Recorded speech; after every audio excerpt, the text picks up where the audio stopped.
Ben with Restored4Life. Wow, what a week this has been. As if the virus wasn't hard enough to deal with, here in Idaho, we just had a 6.5 magnitude earthquake.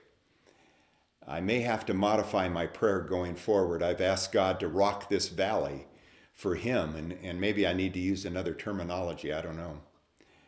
There's a lot of stuff going on in our world, a lot of reasons that people can be fearful. But you don't have to be afraid if you know that there's a God up there that loves you and that has your best interest at heart and is in control of everything. I think to what Jesus told the disciples after being in the temple, they were concerned because Jesus had said that the temple was going to be destroyed. In private, they asked him what he meant. And here's what he said over in Luke chapter 21. So the disciples asked him, saying, "Teacher, but when will all these things be? And what sign will there be when these things are about to take place?" And Jesus said, "Take heed that you may not be deceived, for many will come in my name, saying, 'I am he,' and the time has drawn near. Therefore, do not go after them.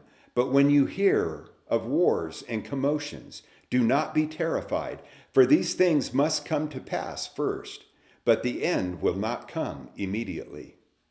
Then he said to them, "Nation will rise against nation, and kingdom against kingdom. And there will be great earthquakes in various places, and famines and pestilences, which are viruses. And there will be fearful sights and great signs from heaven. But therefore, all these things, they will lay their hands on you and persecute you, delivering you up to the synagogues and prisons. You will be brought before kings and rulers for my name's sake. But it will not turn out for you as they had planned, as an occasion for testimony." Listen, Jesus said these things were going to happen. He warned us that we would have trouble, but to take heart because he's overcome the world. And certainly that is our encouragement as Christians.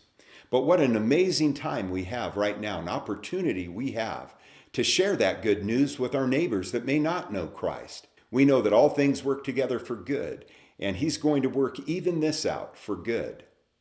What an opportunity we have to bring the Harvest Crusade here to the valley later on.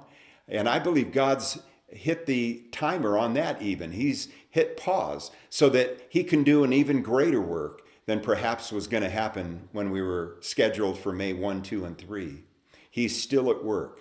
I hope you'll join us this Sunday at 9 a.m. online when we talk about Mark chapter 15.